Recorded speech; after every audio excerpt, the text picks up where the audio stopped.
صادقین اور سچوں کا ساتھ دو۔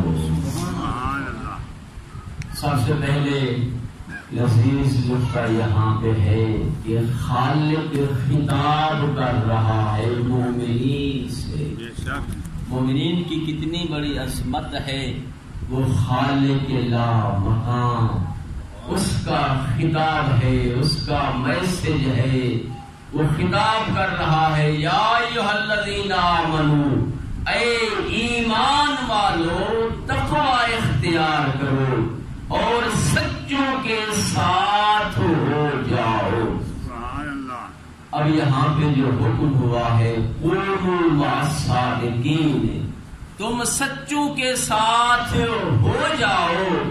آیا وہ سچے کون سے ہیں جن کے ساتھ ہونے کا اللہ نے اس آیت میں حکم دیا ہے؟ آیا پیغمبر اسلام نے ہمیں بتایا کہ کون سے وہ سچے ہیں کہ جن کا ساتھ تم نے دینا ہے؟ قولوا مع الصادقین، یہ آیت جو آ گئی کہ تمہارے اوپر لازم ہے تقوی اختیار کرنے کے بعد ضروری ہے سچوں کا ساتھ بھی دینا ہے۔ وہ سچے ہیں کون جن کا ساتھ ہم نے دینا ہے؟ وہ سچے ہیں کون جن کا دامن اپنے ہاتھ سے نہیں چھوڑنا؟ آیا پیغمبر نے ہمیں بتایا یا نہیں بتایا؟ ہاں پیغمبر نے ہمیں بتایا وہ کون سے سچے ہیں جن کا ساتھ دینا ہے۔ بتایا بھی صحیح، فرمایا بھی صحیح، فقط بتایا اور فرمایا نہیں، میدان مباہلہ میں لا کے دنیا کو دکھایا یہ وہ سچے ہیں جن کا دامن تم نے اپنے ہاتھ سے چھوڑنا نہیں۔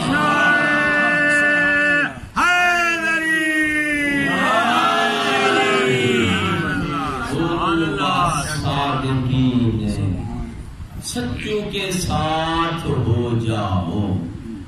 تاریخ گواہ ہے پیغمبر اسلام نے نجران کے عیسائیوں کو لیٹر لکھا، خط لکھا اور خط لکھ کے ان کو دعوت دی، اسلام کی توحید کی دعوت دی۔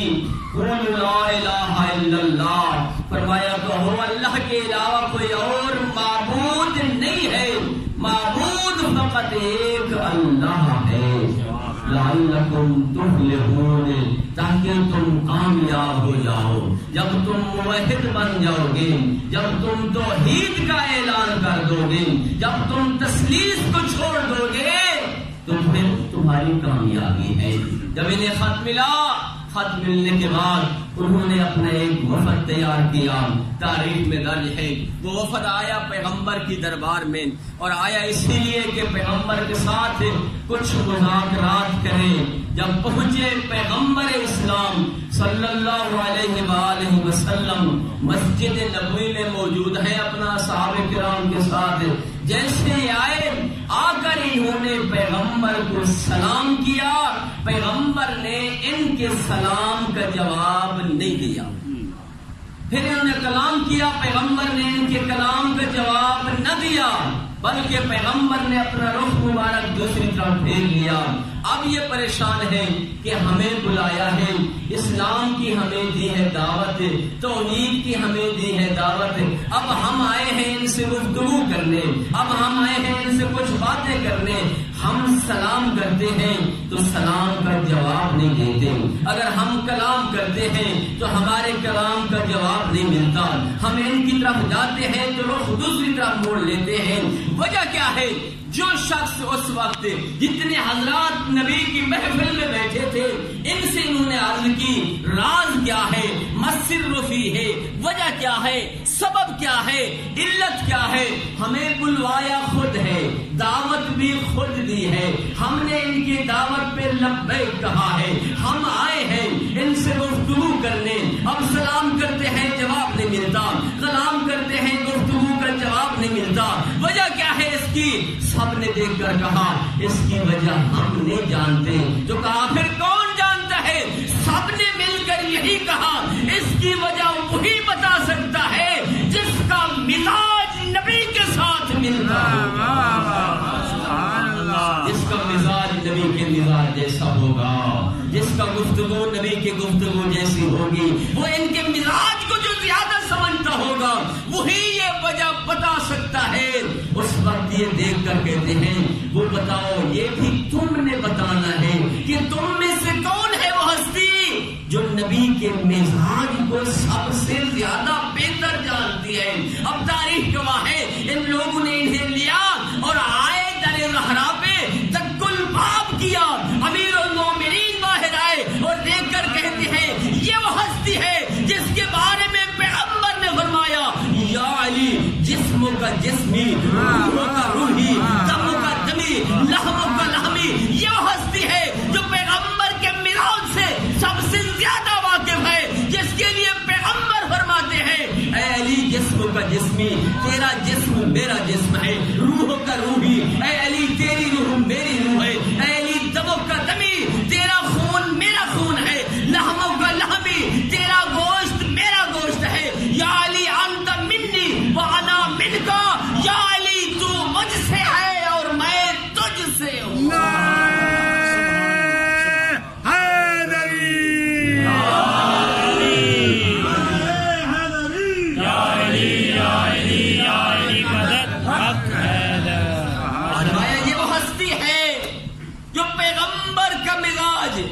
ہم میں سے بہتر جانتی ہے، اس کا مزاج اور پیغمبر کا مزاج ایک مزاج ہے۔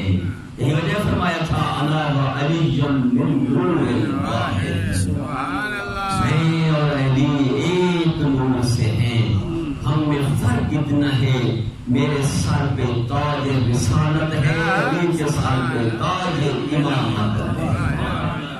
یہ وہ ہستی ہے جو پیغمبر کے مزاج کو ہم میں سے بہتر جانتی ہے۔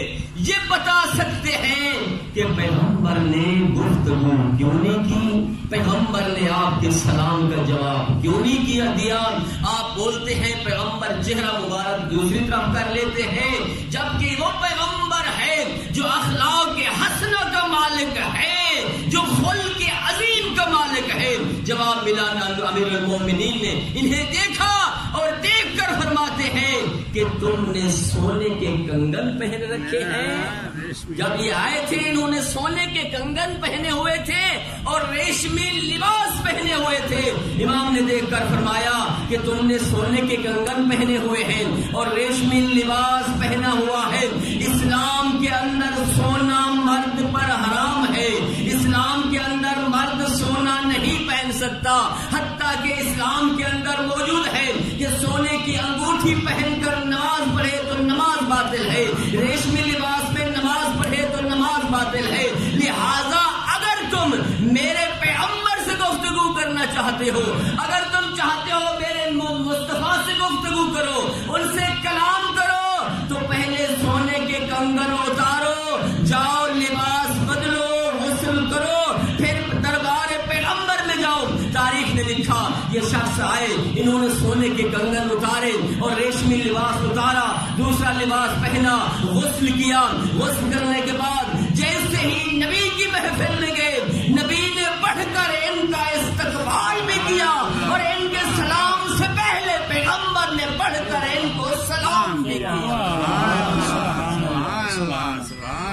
اب بیٹھے پیغمبر کی محفل میں، پیغمبر نے فرمایا قولوا لا الہ الا اللہ، کہو اللہ کے علاوہ کوئی معبود نہیں ہے، عبادت کے لائق فقط اللہ کی ذات ہے۔ قل هو اللہ احد، اے میرے حبیب بتا دو اللہ ایک ہے۔ اسلام میں توحید ہے، عیسائیت میں تثلیث ہے۔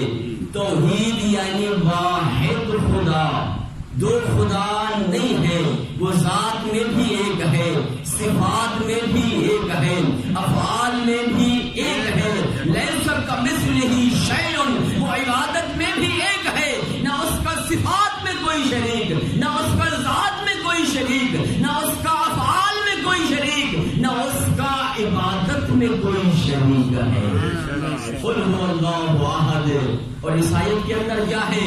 تثلیث، وہ کہتے ہیں اللہ بھی خدا ہے، عیسیٰ ابن اللہ، حضرت عیسیٰ علیہ السلام کے بارے میں بھی ان کا نظریہ ہے کہ وہ بھی خدا ہے، اور جناب مریم سلام اللہ علیہا جو معصومہ ہے ان کے حوالے سے بھی ان کا نظریہ ہے کہ وہ بھی خدا ہے، وہ تثلیث کے قائل ہیں، 3 خداؤں کے۔ پیغمبر پر آیت نازل ہوئی، انہیں کہہ دو اللہ ایک ہے، اللہ الصمد، اللہ بے نیاز ہے۔ اس کائنات کے اندر ذرہ ذرہ تو اللہ کا محتاج ہے، لیکن خدا اس کائنات میں کسی کا محتاج نہیں۔ نعرہ تکبیر،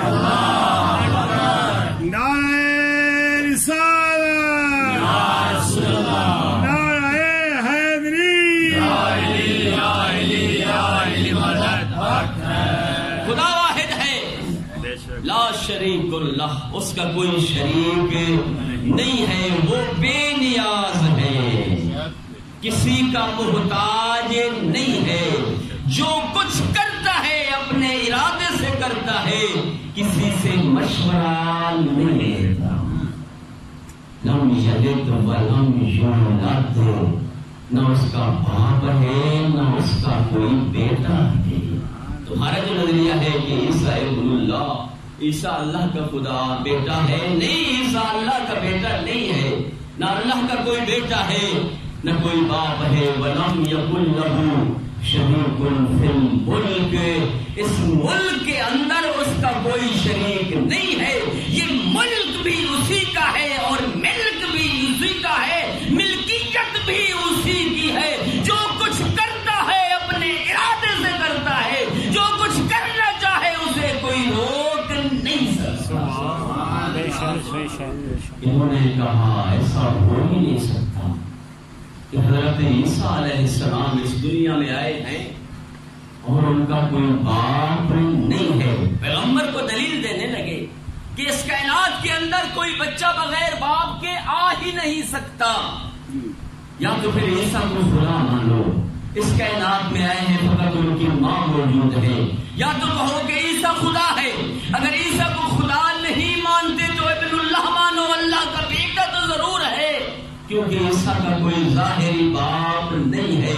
جب انہوں نے دلیل قائم کی اس وقت پھر جبرائیل امین آیت لے کے آ گئے، اے میرے حبیب ان کو کہہ دو ان مثل عیسیٰ عند اللہ کمثل آدم، انہیں بتا دو عیسیٰ کی مثال اللہ کے نزدیک آدم کی مثال ہے۔ خلقہ من تراب، اللہ نے اسے تراب سے خلق کیا اور پھر کہا کن فیکون، ہو جا، بس وہ ہو گیا۔ اس نے ارادہ کیا، هو الذی یصورکم فی الارحام کیف یشاء، اس نے ارادہ کیا کہ عیسیٰ بن جائے، عیسیٰ بن گیا، ماں کی شکموں میں وہ ارادہ کرتا ہے، تصویر بن جاتی ہے۔ ان کو کہو کہ اگر عیسیٰ کا ایک باپ نہیں ہے تو اسے تم اللہ یا ابن اللہ ماننے لگ گئے ہو، تو آدم کے بارے میں تمہارا کیا نظریہ ہے کہ جس کا نہ باپ ہے اور نہ جس کی ماں ہے؟ اگر عیسیٰ کو اللہ مانتے ہو باپ نہ ہونے کی وجہ سے، اگر عیسیٰ کو تم خدا مانتے ہو، ابن اللہ مانتے ہو باپ نہ ہونے کی وجہ سے، تو پھر انہیں بتاؤ کہ حضرت آدم علیہ السلام کے بارے میں تمہارا کیا نظریہ ہے جس کا نہ باپ ہے نہ جس کی ماں ہے؟ لیکن تاریخ گواہ ہے، پیغمبر قرآن پڑھ کے سناتے رہے، عیسائیوں نے نہیں مانا۔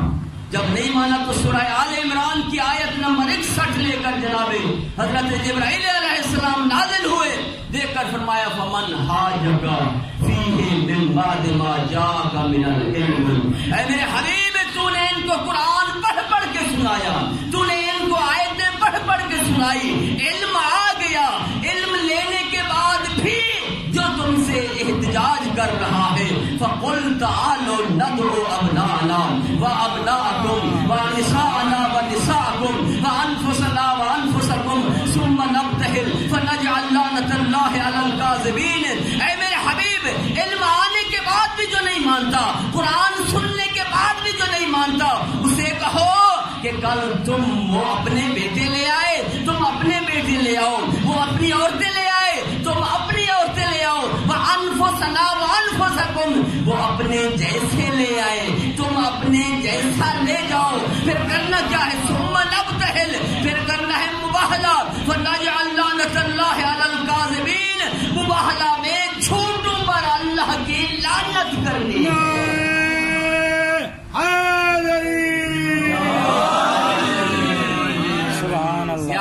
جناب جبرائیل علیہ السلام لے کے اترے. یہ آیت آ گئی اور پیغمبر نے یہ آیت پڑھ کے نجران کے عیسائیوں کو سنا دی کہ اب تمہارا اور ہمارا مباہلہ ہونا ہے. جتنی بھی اسلام میں جنگیں لڑی گئی ہیں یا مقاتلہ ہے یا مباہلہ ہے. مقاتلہ اسے کہتے ہیں جہاں تلوار کی جنگ لڑی جائے. مباہلہ اسے کہتے ہیں جہاں جنگ ہو تلوار کے ساتھ نہیں بلکہ الفاظ کے ساتھ. مباہلہ کرنا ہے، وہاں پہ جا کے دعا کرنی ہے. ثم نبتہل، مباہلہ کرنا ہے اور دعا میں یہ کہنا ہے کہ جو جھوٹا ہے اس پر اللہ کی لعنت ہو، اس پر اللہ کا عذاب نازل ہو. پیغمبر نے یہ آیت سنائی. یہ چلے گئے تیاری کرنے کے لیے. انہوں نے کہا ٹھیک ہے یا رسول اللہ. انہوں نے کہا ٹھیک ہے پیغمبر، ہم جاتے ہیں، ہم جو ہے اپنے بچوں کو تیار کرتے ہیں، بیٹوں کو لے آتے ہیں، آپ بھی لے آئیں. پیغمبر اسلام نے بھی 23 ذی الحج کو یہ بتا دیا کہ کل میں نے میدان مباہلہ میں اپنے بیٹے لے کے جانے ہیں، میں نے اپنی عورتیں لے کے جانا ہے، میں نے اپنے جیسے لے کے جانا ہے. اب جیسے ہی 23 ذی الحج کا دن گزر رہا ہے، اب تاریخ نے لکھا، علامہ اظہر زیدی صاحب لاہور والے دامت برکات کا یہ جملہ تھا. وہ فرمایا کرتے تھے کہ 23 ذی الحج کو اور 24 کی رات مدینہ کے حمام کھلے رہے، لوگ غسل کرتے رہے، کپڑے بدلتے رہے. اسی لیے کوئی کہہ رہا تھا کہ کل میں پیغمبر کے ساتھ بیٹا بن کے جاؤں گا، کوئی کہہ رہے تھے کہ کل میں پیغمبر کے ساتھ نساء کی جگہ پر جاؤں گی، کوئی یہ کہہ رہے تھے کہ کل میں پیغمبر جیسا بن کے جاؤں گا. لیکن تفسیر الکبیر کے اندر علامہ فخر الدین رازی نے تفسیر الکشاف کے اندر جار اللہ زمخشری نے لکھا، برادران اہل اسلام کی تفسیریں ہیں، وہ لکھتے ہیں کہ 24 ذی الحج کی رات تیاریاں ہوتی رہی، ہر بندہ بنتا رہا، سجتا رہا، سمرتا رہا، پیغمبر کے ساتھ میں نے جانا ہے. لیکن جیسے ہی 24 ذی الحج کی صبح ہوئی تو خرج محمد علی صدرہ حسین وفی یدہ الحسن وخلفہ فاطمہ وخلفہ علی. جب 24 ذی الحج کو پیغمبر نکلے، سینے سے حسین کو لیے ہوئے ہیں، ہاتھ میں حسن کو لیے ہوئے ہیں. پیغمبر کے پیچھے ان کی بیٹی فاطمہ ہے، وخلفہ علی، فاطمہ کے پیچھے علی ہے. ان 5 ہستیوں کے علاوہ چھٹا کوئی پیغمبر کے ساتھ جانے والا تھا ہی نہیں.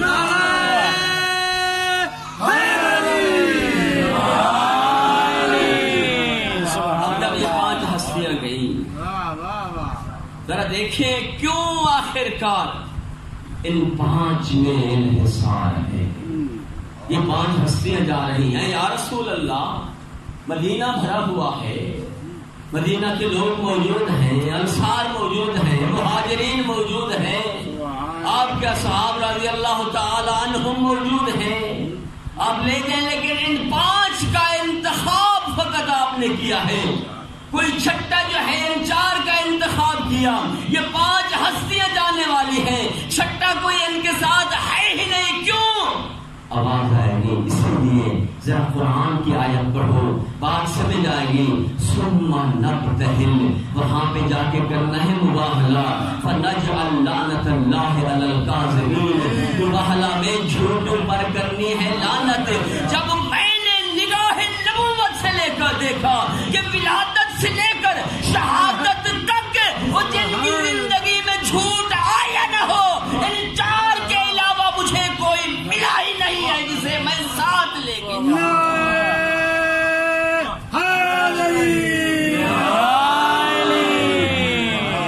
یہ ہستیاں ہیں جن کی زندگی میں کبھی جھوٹ آیا ہی نہیں، ولادت سے لے کر شہادت تک جو پاک اور پاکیزہ ہے، جن کی زندگی میں کبھی جھوٹ نہیں آیا. یہی وجہ ہے، تاریخ گواہ ہے، الفضل ما شاہدت بہ الاعداء لکھا کہ فضیلت وہ ہے کہ جس کا دشمن بھی اقرار کرے کہ یہ بڑی عظمت ہے. ذرا دیکھیں کہ جب بھی اصحاب کرام نبی کے صحابہ میں سے کسی صحابی کا نام لیا جائے تو ہمارے برادران اہل اسلام ہم بھی یہی کہتے ہیں رضی اللہ تعالی عنہ. لیکن جب جیسے ہی حضرت علی علیہ السلام کا نام آتا ہے تو کہتے ہیں کرم اللہ وجہہ، علی کے چہرے پر اللہ نے خاص کرم کیا ہے. وہ خاص کرم کیا ہے ذرا پوچھیں کہ باقی اصحاب کرام کے ساتھ رضی اللہ تعالیٰ عنہ، لیکن جیسے امیر المومنین کا نام آیا کہا کرم اللہ وجہہ، علی کے چہرے پر خاص کرم ہے اللہ کا. مولانا ذرا بتائیے وہ کرم ہے کیا؟ کہیں گے کرم یہی ہے کہ ولادت سے لے کر شہادت تک علی کی پیشانی لمحہ بھر کے لیے غیر اللہ کو چکی ہی نہیں ہے. وہ پیشانی جو فقط ذات خدا کو چھکے، وہ پیشانی جو فقط اللہ کو چھکے، ولادت سے لے کر شہادت تک. آج بھی یہ بات چل رہی تھی کچھ دن پہلے کہ جب اصحاب کرام کا نام آئے تو رضی اللہ تعالی عنہم یا عنہ کہنا چاہیے. جب امہات المومنین میں سے کسی کا نام آئے، نبی کی جو زوجات ہیں، مومنین کی مائیں ہیں، ان کے نام کے ساتھ رضی اللہ تعالی عنہ کہنا چاہیے. لیکن اصحاب کے نام کے ساتھ رضی اللہ تعالی عنہ. اور پھر کہا گیا کہ جب اہل بیت علیہ السلام کا نام آئے تو ان کے ساتھ بھی رضی اللہ تعالی عنہ کہا جائے. نہ میرے دوست، زمین سے آسمان کا فرق ہے. تاریخ پڑھنی ہے تو ذرا میدان مباہلہ میں آ کے دیکھ، رضی اللہ تعالی ان کے لیے کہا جاتا ہے جو پہلے اسلام پہ نہ ہوں، بعد میں اسلام لائیں، پھر کہا جائے اللہ ان پر راضی ہو جائے. اور جن کی ولادت ہی اسلام پہ ہے، جو ولادت کے وقت پاک و پاکیزہ آئیں اور اللہ کی دربار سے پڑھ کر آئیں، ولادت کے آتے ہوئے قرآن کی آیتیں پڑھ کے سنائیں، انہیں علیہ السلام کہتے ہیں، راضی اللہ نہیں کہا. تکبیر، نعرہ تکبیر، نعرہ رسالت، نعرہ رسالت، یا رسول اللہ، نعرہ حیدری، یا علی یا علی یا علی مدد، نعرہ حیدری، یا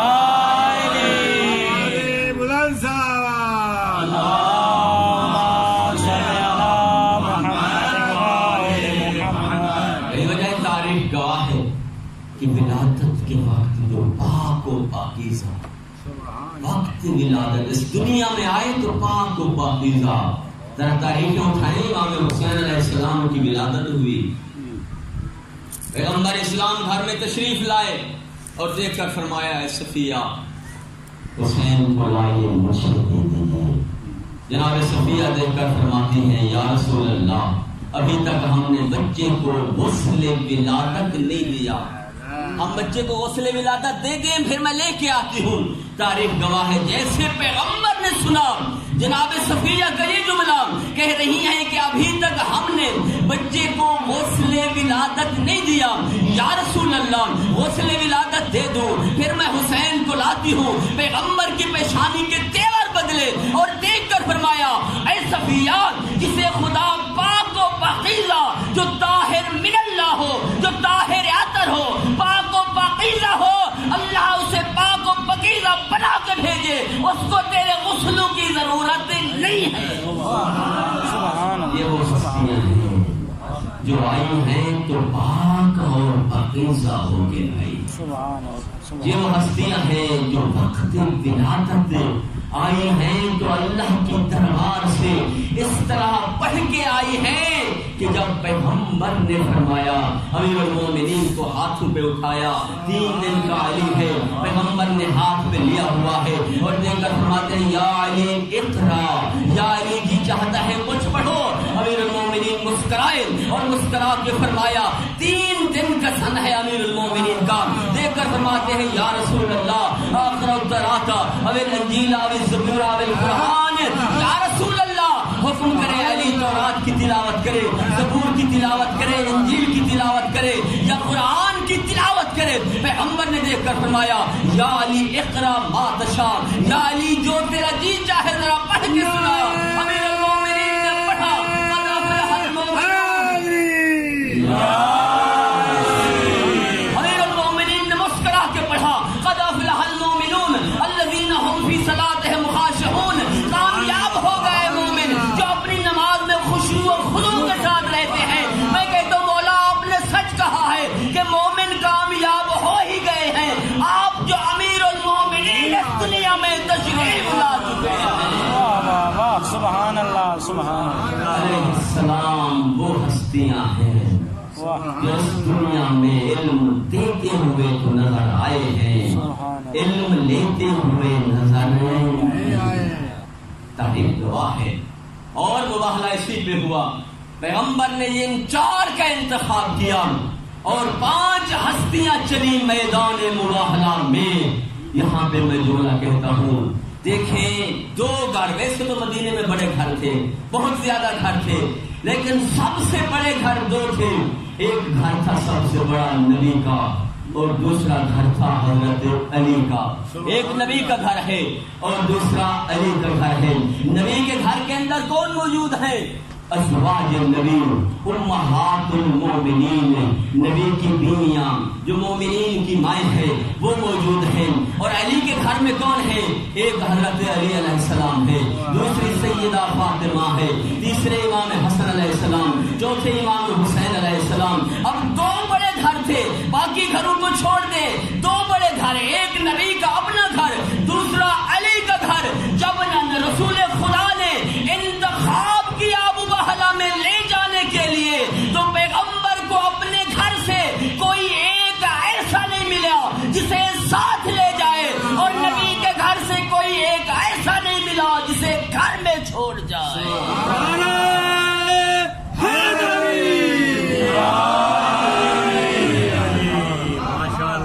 ہاں میں کہتا ہوں یہاں پہ جملہ، اے دنیا والوں سنو، یا تو میدان مباہلہ میں مصطفیٰ کے ساتھ ان 4 ہستیوں کے علاوہ کوئی 5واں فرد دکھا جو میدان مباہلہ میں مصطفیٰ کے ساتھ صادق بن کے گیا ہو۔ میدان مباہلہ میں یا تو کوئی 5واں فرد دکھا ان 4 ہستیوں کے علاوہ، اگر نہیں دکھا سکتا تو پھر مان جا مصطفیٰ جیسا کوئی سردار نہیں ہے، علی جیسا کوئی ولی نہیں ہے، فاطمہ جیسی کوئی سچی کنیز نہیں ہے، حسنین جیسے کوئی شہزادے نہیں ہے۔ یہی وجہ ہے پیغمبر فرماتے ہیں لما وردت الى السماء مکتوبا علی السماء، جب میں آسمان پہ گیا معراج کرنے کے لیے، مکتوبا علی السماء، میں نے آسمان پہ لکھا ہوا پایا اور جنت کے دروازوں پہ لکھا ہوا پایا لا الہ الا اللہ محمد الرسول اللہ وبعلی ایدتہ بعلی ولی اللہ والفاطمہ امۃ اللہ والحسن والحسین سید شباب اہل الجنہ۔ اللہ کے علاوہ کوئی معبود نہیں ہے، حضرت محمد مصطفیٰ اللہ کے رسول ہے۔ میں نے لا الہ الا اللہ محمد الرسول اللہ منوایا ہے علی ولی اللہ کی تائید کے ساتھ، فاطمہ اللہ کی سچی کنیز ہے، حسن اور حسین جوانان جنت کے سردار ہیں۔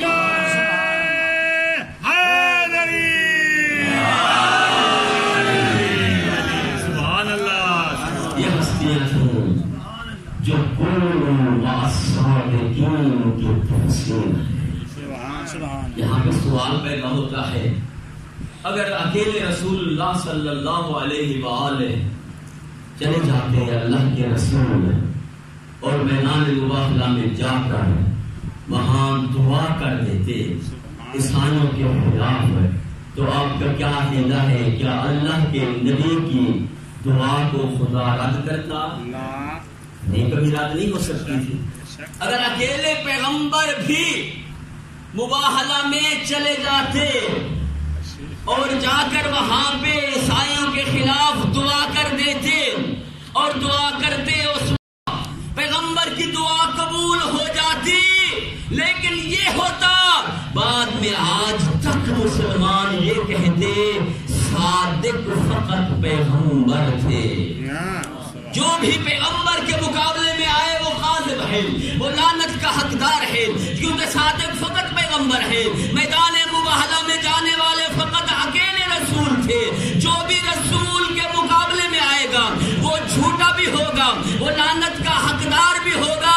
پیغمبر اسی وجہ سے علی کو بھی ساتھ لے کے گئے، بطول کو بھی ساتھ لے کے گئے، حسن کو بھی ساتھ لے کے گئے، حسین کو بھی ساتھ لے کے گئے. کہا ہے دنیا والوں دیکھو، جس طرح میرے مقابلے میں آنے والا جھوٹا اس پر اللہ کی لعنت، اسی طرح علی کے مقابلے میں بھی آنے والا جھوٹا، اسی طرح بطول کے مقابلے میں بھی آنے والے جھوٹے، اسی طرح جو بھی حسن کے مقابلے میں آئے گا وہ بھی جھوٹا، اسی طرح جو بھی حسین کے مقابلے میں آئے گا وہ بھی جھوٹا.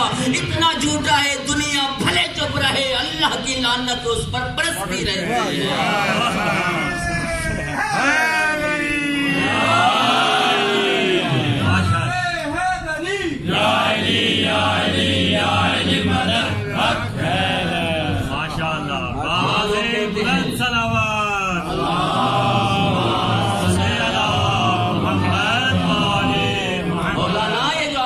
یزید پہ لعنت کہتے ہیں اور کہتے ہیں یزید یک مرد آباد. ذرا قرآن پڑھ کے سناؤ، قرآن میں کہاں لکھا ہوا ہے؟ کہتے ہیں نا لوگ یزید یک مرد آباد کہتے ہیں اور یزید پہ لعنت کرتے ہیں، خدا کی لعنت اور اس پہ بے شمار. آپ جو یزید یک مرد آباد کہتے ہیں اور یزید پہ لعنت کرتے ہیں، مولانا ذرا قرآن میں دکھائیں کہاں لکھا ہوا ہے. ذرا آپ پڑھ آیہ مباہلہ ثم نبتہل فنجعل لعنت اللہ علی الکاذبین. پھر ہم نے مباہلہ کرنا ہے اور جھوٹوں پر اللہ کی لعنت کرنی ہے. امام حسین علیہ السلام مباہلہ کے افراد میں سے ایک فرد ہے. حسین کے مقابلے میں آیا یزید، یزید بنا جھوٹا، اور جو بھی جھوٹا ہے ان کے مقابلے میں آ گیا ہے. دنیا بھلے چپ رہے، قرآن نے مباہلہ کے دن سے اس پر لعنت برسا دی. فَقُلْ تَعَالُوا نَدْعُوا أَبْنَاءَنَا وَأَبْنَاءَكُمْ وَنِسَاءَنَا وَنِسَاءَكُمْ وَأَنفُسَنَا وَأَنفُسَكُمْ. اے میرے حبیب نے کہو تم اپنے بیٹے لاؤ، ہم اپنے بیٹے لاتے ہیں. تم اپنی عورتیں لاؤ، ہم اپنی عورتیں لاتے ہیں. تم اپنے جیسے لاؤ، ہم اپنے جیسے لاتے ہیں. جیسے قرآن کی آیت اتری ہے، تم اپنے بیٹے لاؤ، ہم اپنے بیٹے لاتے ہیں. تم اپنی عورتیں لاؤ، ہم اپنی عورتیں لاتے ہیں. تم اپنے جیسے لاؤ، ہم اپنے جیسے لاتے ہیں. جیسے قرآن کی آیت اتری ہے ایسے پیغمبر میدان مباہلہ میں چلے ہیں. اب نانا کی جگہ پر فرمایا تم اپنے بیٹے لاؤ. پیغمبر نے حسن و حسین کو لیا ہوا ہے. کہا تم اپنی عورتیں لاؤ. پیغمبر کے پیچھے سیدہ ہے. کہا تم اپنے جیسے لاؤ. سیدہ کے پیچھے علی ہے. جیسے آیت آئی ویسے پیغمبر انسان کو ساتھ لے کے میدان مباہلہ میں چلے آئے. اور نساءنا کا جو لفظ ہے یہاں پہ عرض کر دوں، نساءنا تم اپنی عورتیں لاؤ. نساءنا کے اندر 3 عورتیں آ سکتی ہیں. ایک ماں، وہ بھی نساءنا کے دائرہ میں آ سکتی ہے. دوسری ہے بیٹی، وہ بھی نساءنا کے دائرہ میں آ سکتی ہے. تیسری ہے زوجہ، وہ بھی نساءنا کے دائرے میں آ سکتی ہے. لفظ نساءنا تم اپنی عورتیں لاؤ. نساء جمع کا صیغہ ہے. اس کے اندر 3 قسم کی عورتیں شمار ہو سکتی ہیں. اس کے اندر 3 قسم کی اس کے دائرے میں عورتیں آ سکتی ہیں. ایک بیٹی آ سکتی ہے، دوسرا زوجہ آ سکتی ہے، تیسرا ماں آ سکتی ہے. اے پیغمبر تیرے انتخاب کے قربان جاؤں کہ تو نے مباہلہ میں جانے کے لیے اس عورت کا انتخاب کیا ہے جو ایک ہی وقت میں تینوں معنی ادا کر رہی ہے. بطول میدان مباہلہ میں جا رہی ہے تو پیغمبر کی بیٹی بن کے جا رہی ہے، علی کی زوجہ بن کے جا رہی ہے، حسنین کی ماں بن کے جا رہی ہے.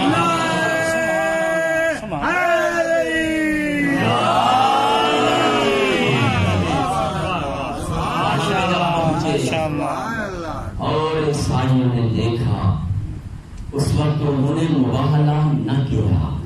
اور دیکھ کر فرمایا ہم جزیہ دینے کے لیے تیار ہیں، ہم مباہلہ نہیں کرتے۔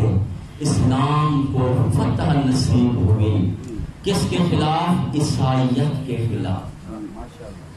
مباہلہ جو ہوا، اسلام کو فتح نصیب ہوئی، اور یہ اسلام کی ایسی فتح ہے جس پر اسلام کا 1 روپیہ بھی خرچ نہیں ہوا، بغیر خرچ کے اسلام کو فتح نصیب ہوئی ہے عیسائیت کے خلاف۔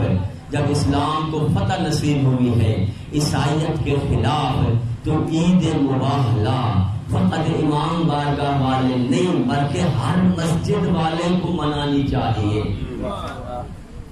ایسے ہے نا، ہر وہ انسان جس کا اسلام سے تعلق ہے، ہر وہ انسان جو لا الہ الا اللہ محمد الرسول اللہ پڑھتا ہے، اسے چاہیے کہ عید مباہلہ منائے، اسلام کی فتح کا جشن منائے، اور دنیا کو بتائے کہ اس دن میں اسلام عیسائیت کے خلاف فتح یاب ہوا تھا، کامیاب ہوا تھا۔ لیکن جیسے ہی عید مباہلہ آتی ہے، 24 ذی الحج کا دن آتا ہے، فقط امام بارگاہوں سے تو اسلام کی فتح کا اعلان ہوتا ہے، لیکن باقی مساجد سے اسلام کی فتح کا اعلان کیوں نہیں ہوتا؟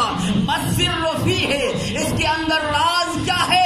فقط ایک ہی راز ہے، اگر اس اسلام کی فتح کو بلند کیا جائے اور ہر مسجد میں بتایا جائے تو آج کا نوجوان بڑا باشعور ہے، بڑا عقل مند ہے، وہ پوچھ لے گا مولانا ذرا یہ بتائیں کہ یہ اسلام کی فتح ہوئی مباہلہ کے دن جو بغیر جنگ کے تھی، فقط دعا کے ذریعے فتح ہوئی، ذرا اتنا بھی بتا دیں کہ مباہلہ میں فتح کرنے والے کون تھے؟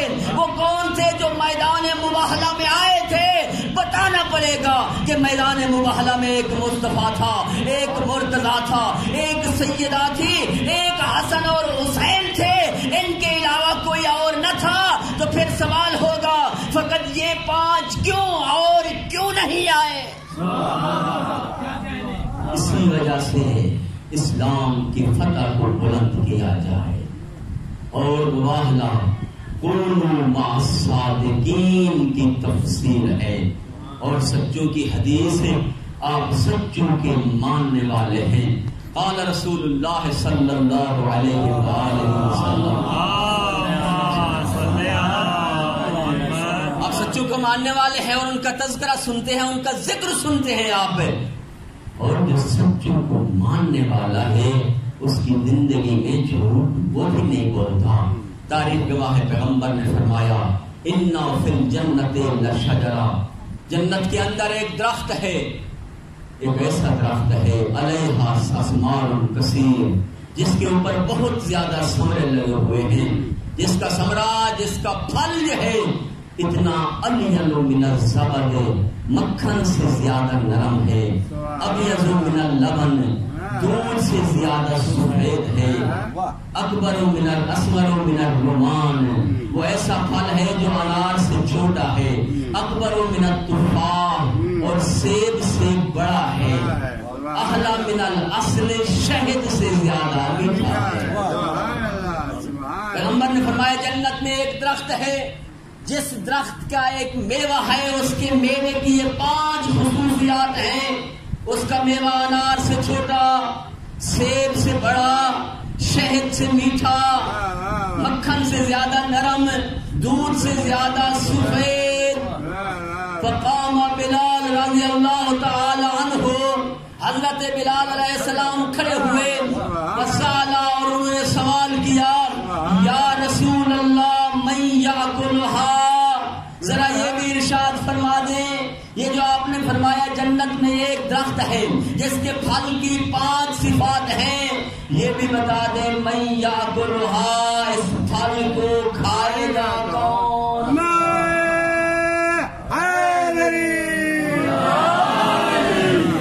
یا رسول اللہ ذرا یہ بھی ارشاد فرما دیں کہ یہ جو آپ نے فرمایا جنت میں ایسا پھل ہے، ایسا درخت ہے، اس درخت کے پھل کو کھائے گا کون؟ 5 صفتیں اس کی۔ فرمایا سنو اے بلال، اچھا ہوا تو نے پوچھ لیا، اقلھا من فیہ 5 خصال، اس درخت کے پھل کو وہ کھائے گا جس کے اندر 5 صفتیں۔ پہلی صفت جو میرے موضوع کے ساتھ ہے، من قال قول الصدق، سچوں کے ماننے والے ہو نا آپ، اور جو سچوں کو مانتا ہے وہ کوشش کرتا ہے سچوں کی سیرت پہ چل کے کبھی جھوٹ نہ بولے۔ من قال قول الصدق، فرمایا جنت کا یہ پھل وہ کھائے گا، اس کی پہلی نشانی یہ ہے کہ جو ہمیشہ سچی بات کرے، جھوٹ نہ بولے۔ دوسری فرمایا من صلی صلاۃ الخمس مع الجماعہ، یہ پھل وہ کھائے گا جو پانچوں نمازیں جماعت کے ساتھ ادا کرے۔ درۃ الناصحین کی یہ روایت ہے۔ اور فرمایا من صلی صلاۃ الخمس مع الجماعہ، وہ انسان جو پانچوں نمازیں جماعت کے ساتھ ادا کرتا ہے، یؤتیہ خمس خصال، اللہ کی ذات مجھے 5 انعاموں سے نوازتی ہے۔ لا یصیبہ قلۃ الرزق، دنیا رزق کے معاملے میں پریشان ہے۔ فرمایا وہ انسان جو 5 نمازیں جماعت کے ساتھ پڑھے، اللہ اسے 5 انعاموں سے نوازے گا۔ پہلا انعام لا یصیبہ قلۃ الرزق، دنیا میں رزق کی کمی محسوس نہیں کرے گا۔ آواز بلند صلوات، اللہم صلی راحت عند الموت، فرمایا جو 5 نمازیں جماعت کے ساتھ ادا کرتا ہے اس کا دوسرا انعام مرنے کے وقت آسانی کے ساتھ اس کا روح کا ہوگا۔ تکون النور فی قبرہ، تیسرا انعام جو 5 نمازیں جماعت کے ساتھ ادا کرے اس کی قبر میں ہمیشہ نور رہے گا۔ سبحان اللہ، سبحان اللہ۔ چوتھا انعام جو کا کتابہ بیمینہ، چوتھا انعام جو 5 نمازیں جماعت کے ساتھ ادا کرتا ہے، قیامت کے دن اس کا نامہ اعمال اس کے سیدھے ہاتھ میں دیا جائے گا۔ تمر من الصراط البرق، فرمایا کل صراط سے ایسے بجلی کی طرح چمک کر گزر جائے گا۔ وَيَدْخُلُ الْجَنَّةَ بِغَيْرِ حساب، جو 5 نمازیں جماعت کے ساتھ ادا کرتا ہے جب میدان محشر میں آئے گا حکم ہوگا، اے میرے فرشتوں یہ میرا بندہ ہے، ہر وقت نماز بندگی کے ساتھ جماعت کے ساتھ ادا کرتا تھا، يَدْخُلُهُ الْجَنَّةَ بِغَيْرِ حساب، اس کا کوئی حساب و کتاب نہ لو، اسے جنت میں جانے دو۔ سبحان اللہ۔ وہ انسان، فرمایا کون اس درخت کا پھل کھائے گا؟ میری بات آپ کو یاد ہے، من قال قول الصدق، وہ کھائے گا جو سچی بات کرے۔ من صلی صلاۃ الخمس مع الجماعہ، دوسری نشانی اس کی جو 5 نمازیں جماعت کے ساتھ ادا کرے۔ تیسری نشانی من بر بوالدین، جو اپنے والدین کے ساتھ احسان کرے۔ آواز بلند صلوات، اللهم صل على محمد وآل محمد۔ من بر بوالدیہ، جو اپنے والدین کے ساتھ احسان کرے۔ وربک الا تعبدوا الا اياه وبالوالدین احسانا، تیرے رب کا یہ فیصلہ ہے کہ اللہ کے علاوہ کسی کی عبادت نہ کرو اور والدین کے ساتھ احسان کرو۔ امام جعفر صادق علیہ السلام،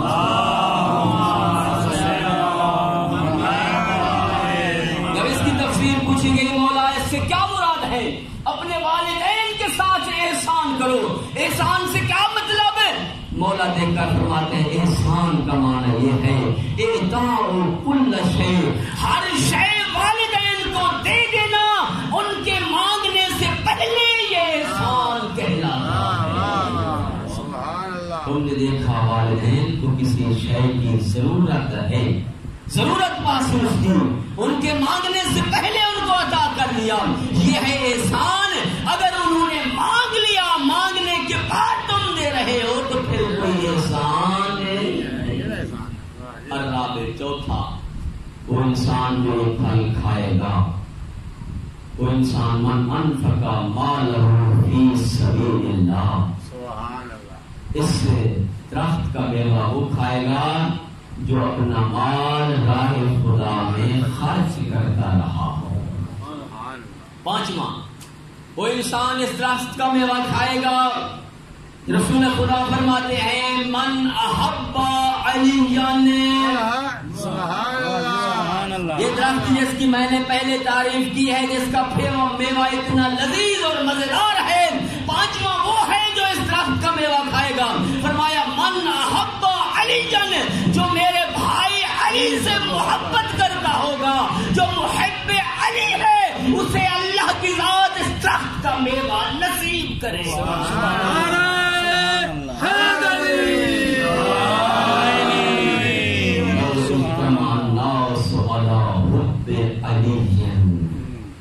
اگر دنیا محبت علی پہ جمع ہو جاتی لما خلق اللہ النار، اللہ کو جہنم بنانے کی ضرورت ہی نہ تھی۔ اگر جہنم بنی ہے تو فقط ان لوگوں کے لیے جن کے دل میں علی کا بغض اور عداوت ہے۔ اور فرمایا حب علی ایمان، علی کی محبت ایمان ہے، وبغضہ کفر ونفاق، علی سے بغض رکھنا کفر اور نفاق ہے۔ سبحان اللہ، وہ انسان جس کے دل میں محبت علی ہے وہ مومن کہلاتا ہے۔ اگر دنیا محبت علی پہ جمع ہو جاتی، زہرا کی بیٹی مدینہ نہ چھوڑتی۔ اگر دنیا محبت علی کا ثبوت دیتی، زہرا کی بیٹیاں 28 رجب کی رات مدینہ نہ چھوڑتی، مدینہ چھوڑ کر کربلا کی طرف روانہ نہ ہوتی۔ تاریخ گواہ ہے، علماء نے لکھا ہے، آیت اللہ شہید دست غیب رحمۃ اللہ علیہ نے اپنی کتاب میں انہوں نے لا کے فرمایا ہے اس روایت کو، وہ لکھتے ہیں کہ جیسے ہی یہ قافلہ تیار ہونے لگا مدینے سے، 28 رجب کی رات سیدہ زینب سلام اللہ علیہا آئی، دیکھا کہ بھائی تیار ہو رہے ہیں، بھائی کو سلام کیا، سلام کے بعد پوچھا بھیا حسین کہاں جانے کا ارادہ ہے؟ میرے مولا نے رو کر فرمایا زینب بہن مجھے مدینے میں نہیں رہنے دیا جا رہا، میں مدینہ چھوڑ کے جا رہا ہوں۔ دیکھ کر فرمایا بھیا حسین میں تجھ سے بہت محبت کرتی ہوں، میں شریکت الحسین جو ہوں، تیرے ہر فیصلے میں، تیرے ہر معاملے میں، تیرے ہر کام میں میں شریک ہوں۔ حسین بھیا میں تجھے اکیلے نہیں جانے دوں گی، حسین میں تیرے ساتھ چلوں گی۔ امام مظلوم نے رو کر فرمایا ہاں زینب بہن، نانے کا حکم بھی یہی ہے کہ خدا کی مشیت یہ ہے میں آپ کو ساتھ لے کے جاؤں، لیکن زینب بہن آپ کے شوہر عبداللہ موجود ہیں، جس نانے کی شریعت کی حفاظت کے لیے میں حسین جا رہا ہوں، اس نانے کی شریعت کا حکم ہے کہ بغیر شوہر کی اجازت کے زوجہ گھر سے باہر نہیں جا سکتی۔ زینب بہن پہلے جاؤ عبداللہ سے اجازت لے کے آؤ۔ اداداران حسین روایتیں لکھتی ہیں کہ جناب زینب سلام اللہ علیہ سیدھا آئی اپنے گھر کے اندر اور اس مقام پر پہنچی جناب عبداللہ جہاں بستر بیماری پہ سوئے ہوئے تھے، علی کی بیٹی پاؤں کی طرف سے آ کے کھڑی ہوئی اور نظریں کی جھکائی زمین کی طرف اور آنکھوں سے گریا شروع کیا، آنسو بہنے لگے۔ جیسے جناب عبداللہ نے دیکھا، دیکھ کر تڑپ گئے، رو کر فرماتے ہیں اے زینب میرے گھر میں تو سوالت بن کے کیوں آئی ہے؟ تو اس گھر کی مالکن ہے، حکم کرو کیا چاہتی ہے، سوالیوں کی حالت کیوں بنائی ہے؟ ازاداران حسین رو کر فرمایا اے چچا کے بیٹے عبداللہ میں تجھ سے ایک سوال کرتی ہوں، تجھے ایک وقت یاد دلاتی ہوں۔ کہا کیا سوال ہے، کون سا وقت ہے؟ کہا اے چچا کے بیٹے عبداللہ جب تیرا اور میرا عقد ہوا تھا میرے بابا علی نے تمہیں کچھ کہا تھا،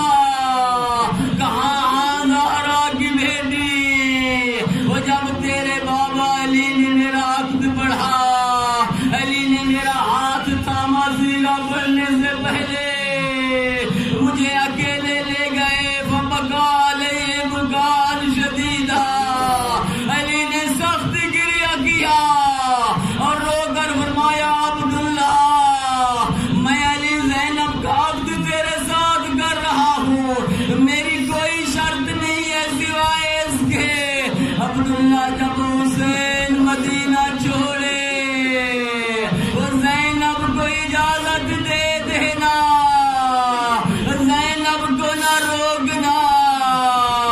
اجرکم علی اللہ، جناب زینب نے فرمایا عبداللہ وہ وقت آ گیا ہے، بھائی حسین مدینہ چھوڑ رہے ہیں، عبداللہ مجھے اجازت دے، میں حسین کے ساتھ جانا چاہتی ہوں۔ جناب عبداللہ نے فرمایا ہاں زینب میں نے اجازت دی، چلے جاؤ، لیکن زینب تم لمبے سفر میں جا رہی ہو، سفر میں ساز و سامان کی ضرورت ہوتی ہے، زینب میرا گھر بھرا ہوا ہے، جو چیز جی چاہے اٹھا لو۔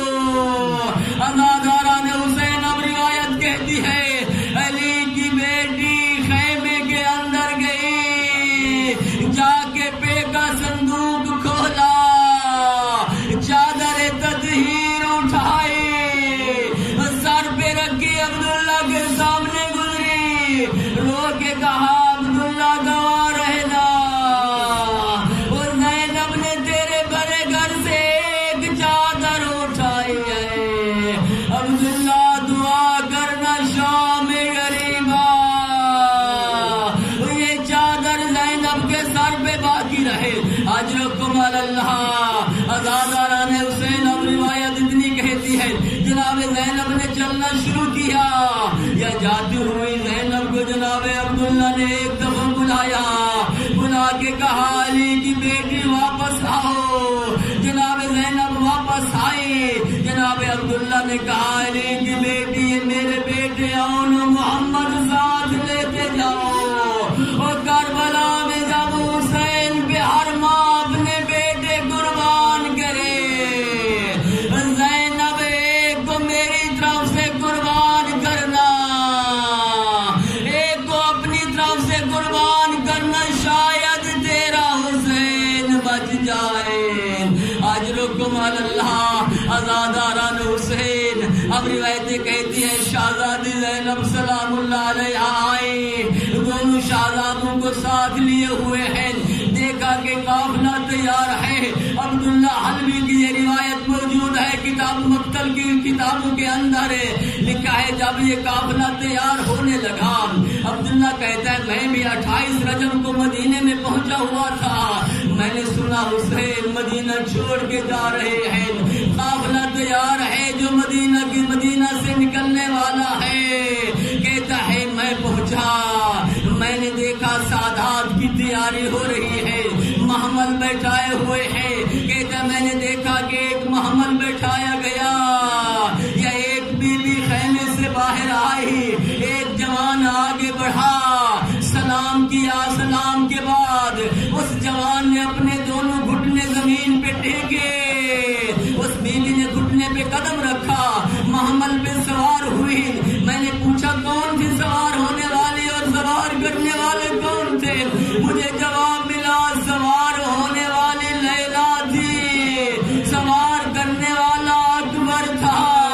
کہا تھوڑی دیر گزری، ایک اور بی بی خیمے سے برآمد ہوئی، ایک جوان آگے بڑھا، سلام کا جواب، سلام کے بعد اس نے گھٹنے ٹیکے، اس بی بی نے اپنے قدم گھٹنے پہ رکھا، محمل میں سوار ہوئی، میں نے سوال کیا، پوچھا، مجھے بتایا گیا سوار کرنے والا حسن کا قاسم یتیم تھا، سوار ہونے والی ام فروا تھی۔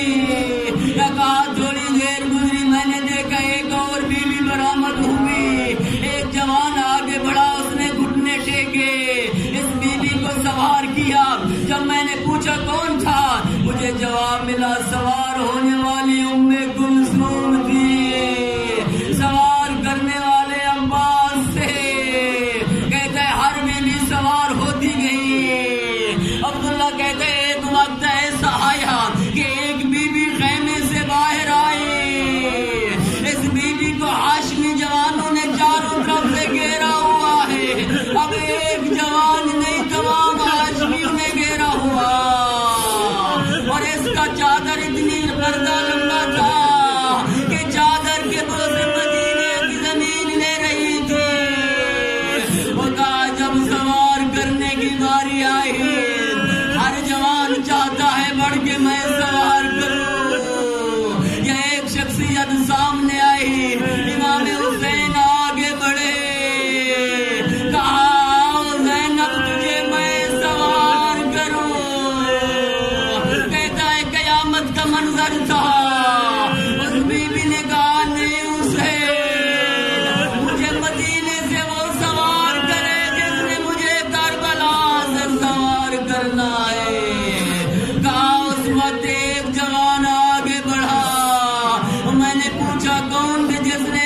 اچانک اتفاق سے 11 محرم کو پہنچا کربلا. جب یہ قافلہ چلنے لگا میں نے ایک آواز سنی اِنَّ لِلَّهِ وَإِنَّا إِلَيْهِ رَاجِعُونَ. یہ قافلہ جا رہا ہے واپس نہیں آنا. کہتے جب 11 محرم کو اچانک میں کربلا پہنچا میں نے دیکھا پھر یہ قافلہ تیار ہو رہا ہے. اب بیویاں تو موجود ہیں نہ قاسم ہے نہ اکبر ہے اور نہ عباس ہے. سوار کون کرے؟ سر پہ چادریں موجود نہیں ہے. ہر بیوی کو سوار کیا سیدہ زینب نے. اور جب سیدہ زینب کے سوار ہونے کی باری آئی اپنا